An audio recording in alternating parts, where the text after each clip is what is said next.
What's going on, guys? It is Pone. We are playing a little bit of Medal of Honor today, and that's actually going to be our topic. If you guys are ready, set, and excited for the sequel to this original Medal of Honor game. Now, they did the reboot, what was it, last year before? I think it was 2010.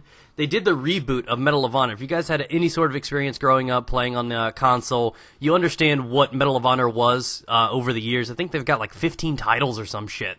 They've been going strong, you know what I mean? So, you know, this game kind of dwindled off. People forgot about it, and then it just got this reboot a couple years ago. And I have to admit, for just coming out of nowhere, it wasn't a bad game. I have to admit that it was pretty damn decent. A lot of people were speculating. A lot of people were upset about it because the snipers were really strong, so on and so forth.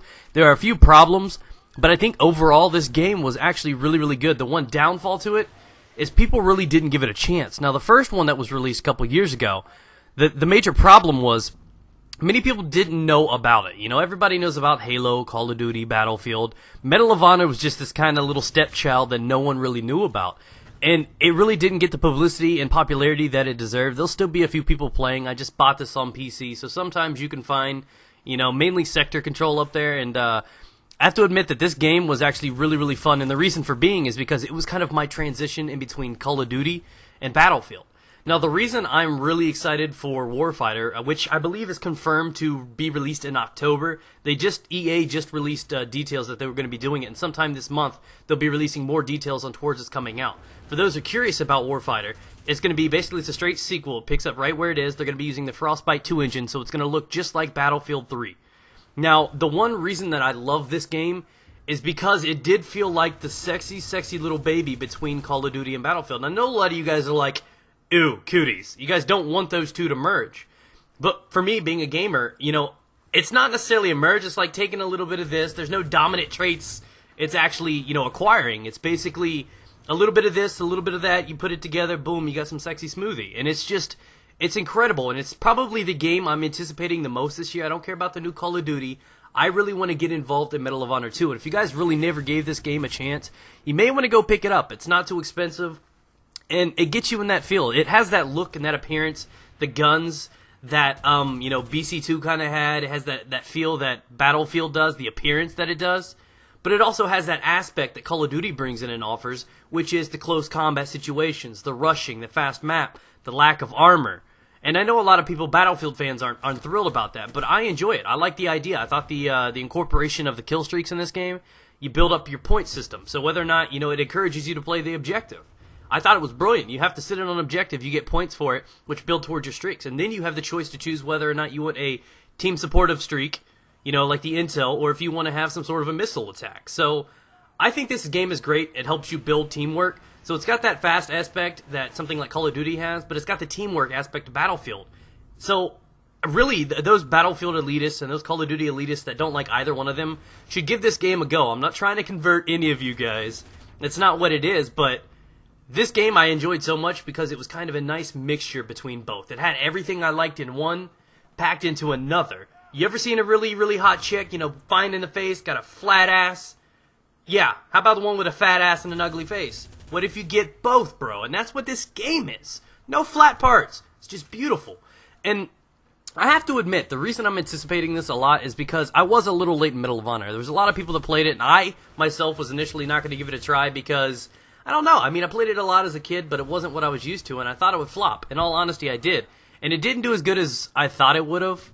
But I have to admit, even after this, if they brought in more maps, better DLC, this game could be, like, really, really good. And what has been confirmed is in between, I think Danger Close is the guys that actually do this. So I think in between DICE, Danger Close, you know, EA, they're going to be trying to keep up with Call of Duty now, whereas it's going to be where they simultaneously just put up, you know, different games each year. And I don't know if it's going to go in order or what's going to go down. But from what I've been told, what's going to happen is, you know, every year there's a new Call of Duty. One's Treyarch, one's Infinity Ward, so it's going to be like Modern Warfare 4. Or it's going to be Black Ops 2, then Modern Warfare 4, so on and so forth.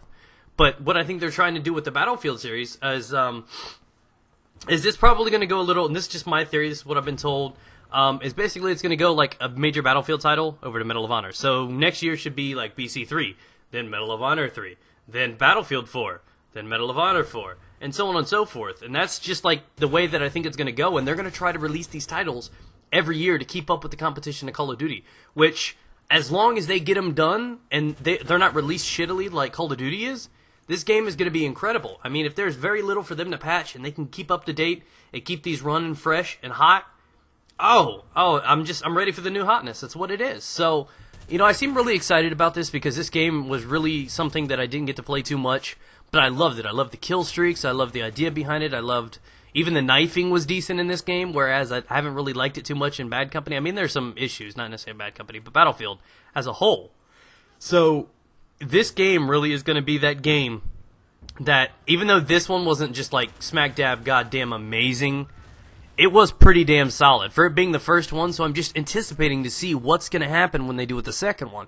And I do promise you that I'll be giving you guys an updated video here soon when they actually release more details on this, because if you guys are any sort of excited as I am by now, you guys understand what it's like. I can't wear jeans when I'm talking about this game. I can't do it. Zipper chafing. I can't do it. I'm just ready to play this game. And like I said, there's so many great qualities to it. You got the kill streak side, which is incredible. None of them are like super overpowered or annoying. You build up. The stronger they get by the longer you go. It encourages you to play the objective. Sector control is great. So it's got that Battlefield feel, but it's also got a couple things that they've taken out of the Call of Duty handbook, which, you know, they took the good things too. I mean, a lot of people do not like it. A lot of Battlefielders probably are not appreciative and understand or even like the idea behind kill streaks. And, you know, probably don't like the idea behind the lack of armor in the games. But I honestly think that, you know, if you really just want to do vehicles, you got Battlefield. If you really want to have just crazy-ass, fast-paced, non-stop kill streaks, self-manned shit, you got Call of Duty. But if you want something that's just right in the middle, just right, you know, you got to go for something like this game. Now, this is the game that I've been wanting to see if they would make a second one. I initially thought with sales, which weren't too bad, I thought that they weren't going to make another one of these. I was really kind of skeptical because even though I thoroughly enjoyed the game, I didn't see it got enough publicity that it needed to. So hopefully this next time around, us YouTubers can promote this and we can give this game an actual chance. As you guys can tell right now, if they fix the movement, which I've been told they're going to, it's actually going to be able to where you don't have to just like wiggle while you run. You will actually be able to run strafe like you can in Battlefield 3. So I think with all the little things that they're going to be fixing and adding in, this game is just going to be incredible. I like the hit detection in it. This was a solid game, and it really did bother me, the fact that it didn't get all the attention that it deserved. And I have to admit that I'm kind of scared that it's going to happen again, mainly because people don't know what it is. This will be released on both the Xbox and PS3, as well as PC.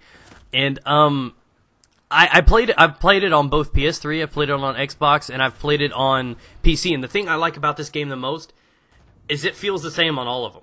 I mean, obviously the controls are different if you're not used to them, but it really doesn't. There's many games like Battlefield, not trying to piss people off, but after you've played it on console and you play it on PC, it's not the same on console. Not being mean, it feels sluggish. You can't be as accurate. Something seems a little bit different in between PC and console. I'm not trying to start a war or issues. It's just what I've been able to, you know, notice a little bit. Now, the thing that I loved about playing this game is, you know, I could play just as well and maintain everything, and it was just as simple playing on Xbox as it was on PC. And that's one thing that I like. That's one thing that most games tend to fail on, is they don't either look the same, they don't handle the same, things are slightly off. And the fact that they brought out a game as their first one, they released it damn near flawlessly. I mean, they had a couple issues at the start. The sniping was a bother, but the maps were decent. I really did enjoy the maps. Hopefully they bring more in this time. And I don't know. I'm just super excited for this. So let me know what you guys think down in the comments below. Are you excited for Medal of Honor Warfighter? Do you think you'll purchase it? You're going to give it a go? You're going to wait to see YouTubers play it? What is your plan? What is your idea behind how this game is going to come out? Is it on your wish list? So leave that down in the comments below. I want to see what you guys say. And if you guys enjoyed the original one that they released a couple years ago, so leave that down in there, guys. Remember to rate up the video. A like and a favorite really helps out a lot. And this is about wrapped up. Of course, I finished this one with a bang. We were playing around a little bit, and I team killed my buddy. I don't know. I'm just... I'm a Rambo. I ended up wasting my own teammate and getting kicked from the server because I'm a pro like that. But anyways, guys, like I said, it's supposed to be released in October. More details within the next couple weeks. I'll give you guys an update video when it's time. Peace out, guys. Get it.